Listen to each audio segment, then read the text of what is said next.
and welcome to the Nexus. So as you've seen from the thumbnail, I went and done something a bit silly. Well, anyway, I bought I bought a whole family an electric car. Yep, we're completely compliant EV, is that what it's called now? So yeah, I've done something really silly. Bought myself an EV. So basically what I'm going to do now with these videos, something completely different other than the models and the collecting that I do, is sort of show you everything about owning one. So I was really hesitant about getting a electric car, and you know what, I thought, what's the worst that could happen, right? What's the worst that could happen? And I think the infrastructure isn't there yet and stuff. So once again, why did I do it? Because I'm stupid, maybe, I don't know. But yeah, we went out and bought an EV. I will show you the car that we bought. You can see it in the thumbnail anyway. We'll have a look around the whole car, and then I'm going to show you over the next couple of years how we get on with it, because I think there's a lot of misconceptions. There's a lot of sort of worry about an electric car, and with the charging as they're doing now and stuff becoming a lot better, miles and all that sort of stuff, I thought it was about time, or the right time, to do it. So that's why I did it. We did look around a lot of cars in the price range. We chose this one because it has a lot of stuff on it that we felt was better for us as a family. And yeah, so another thing as well, just before we have a look around the car, is I'm going to show you how to charge it. So we live in a house, obviously, but we do not have a driveway, and I want to prove it was not only I wanted an electric car, but I wanted to prove that you could have one and you didn't have to charge it at home. You know, there was horror stories about it. You know, it depletes the battery in the sun, it depletes the battery in the winter, and I kind of look at those sort of things and go, it can't be that bad, can it? It may become a disaster, and all these videos will explain that, and we're going to delve in to the nitty gritty. You know, there's a lot of channels out there that sort of promote the electric and give it all sunshine and roses, but I also think that there must be another side to it that they don't show you, and I want to show you that as well in these videos. So I'm going to show you where I live, so you know that I do not have a driveway. I cannot charge the car overnight, though I have got the electric here, and this is for charging it at home or with a normal AC adapter, which takes a lot longer, by the way, to charge. And we're going to go through everything in these videos. So we're going to go on how good the battery goes when we use it. We're also going to go through the charging, because it's a bit of a minefield, but once you've done everything, it's all right. It's actually all right. We've had it now for about a week or so, and I thought, well, why don't we do videos on them? So the first thing I'm going to do in this video is introduce you to the car that we bought, and you can then see what we've bought, and that sort of gives you an idea on the conditions in the car that we've got, because obviously all cars are different, so I need to show you what car we've got before I show you things like charging, how good the distance, you know, how good the charging distance is, and all that sort of stuff. And so that's what I'm going to do on these videos. I hope you join me on this, but if you don't, you don't, and that's just it. Or you can just see how silly I was in buying one. So let's get going. Okay, so the first thing you need to know is that we spent £40,000 to get this car, and that's how much it costs on the road. There are loads of cars we had a look at. We had a look at the at Volkswagen, Renault, Peugeot, Tesla. We looked at lots. The car we chose, which is a Hyundai Kona, we chose because it had the larger boot space. It was a bigger car than the other ones. We looked at the Cupra Born as well, which all the other cars in the same price were a lot smaller.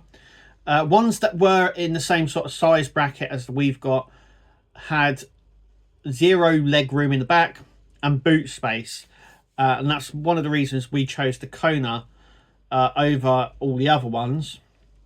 It wasn't to do with the features. A lot of these electric cars all come with like the same sort of features anyway, so it wasn't that. It was the practical things like the room in the back, the bigger boot, you know, and stuff like that. So I think the first thing we now need to do is what £40,000 a car gets you. So let's have a look around the car. Okay, so this is our Kona. We went for this colour, and yeah, it looks like something straight out of Star Trek. As you can come round and have a look, we've got this really nice light bar that runs all the way along. It's also, what's really nice about this car is that they tell you what the idiots have bought an electric. So all electric EVs have a green spot on their license plate, so you can make sure you can point out all the idiots. The headlights are down here, like with most of them now. Charge point in there. We will do more of a video on charging. We've got some really nice tiling here. Let's come around the back. Once again, we've got the light styling, so we've got the light bar that runs all the way along, and down here as well. So that looks like, now, like I said, the thing we did. So I'm going to get Kirsty to unlock the car. I'm going to show you the reason why we went for this one over any other car. Was practical. It wasn't anything other than that. £40,000 on the road. We looked at a Peugeot 308, a Jeep Avenger, and things like that. So the first thing was in there, which is, as you can see, we've been in this for a long time. But look at the leg room. There is no pillar down the bottom there, so you can really get in there. I'm going to get in there and just show you why we got this. Right. So firstly, now Kirsty does drive more forward, but look at all that leg room. Even if it was pushed back, you're not cramped in this car. And look at that headroom. For the price range and what we got, it had the most room. So if you're sitting in the back here, you can sit comfortable. You can sit really comfortable. We've got an AC adapter down the bottom here, and right down the bottom we've got places to charge. Also got your fans here, you've got your door things. But yeah, we went for this one because of the bigger roof. We also, because it was more practical, went for the bigger boot. So this is a 75 litre boot, which was bigger than anything else in the price range. We also have that as well. Obviously, the spare wheel would have gone, but this shelf can come out and you can make it a whole lot bigger. We got it as well because obviously the dogs. We have the dogs in the back here, but that is 75 litres. Not only that,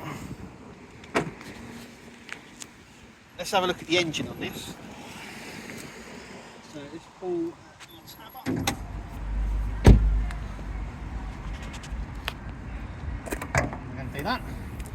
So there's the engine bay. And is this the engine? No, it's another storage. 7 litre storage in the front here. We stuck our charge cable in there. By the way, this thing isn't light.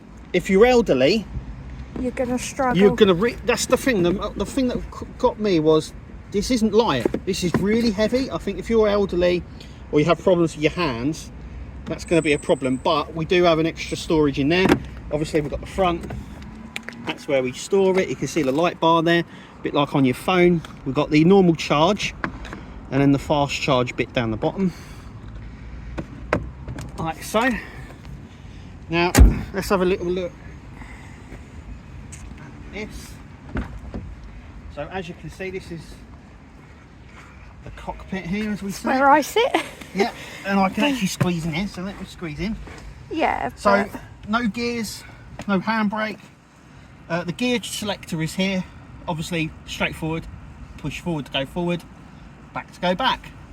It does have electric parking, automatic park brake, automatic lights, automatic things. We've got flappy paddles here for assisted braking. Now it's something that I think some people might have to get used to, but basically it didn't take long for me to get used to. But basically the car brakes for itself. Let me just turn on this. So this is another feature. Make sure your foot's on the brake. Yep, foot's on the brake. Pushing the button here to start it. No key, obviously. I need the key because the key is far away. So there is a safety feature on it. So I'm going to turn that off. So as you can see, it's all digital.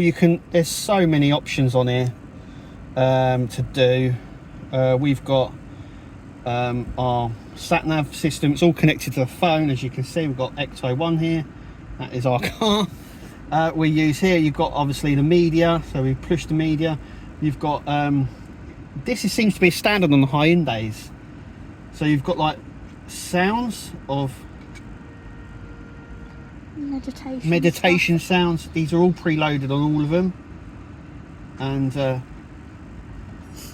you can go along listening to all this. It's all like that.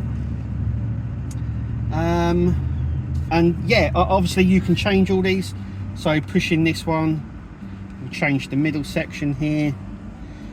You've got self-drive. I think it's got a self-drive lane meter, so when you're driving on the motorway it can actually keep in lane. So there's a little icon here. When this is green, the car will keep in the lane. Even if the motorway turns, the car will drive itself effectively.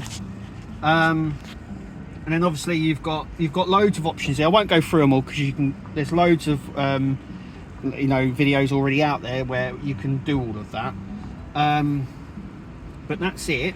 We're going to turn it off now. So that's what we're going to do. Grab it here like that. And that is basically what £40,000 gets you. And that is our Hyundai Kona. So follow our journey as we continue to show you how to work with an EV. But I will say it's unique for us because we don't have a driveway. So yeah, that's it.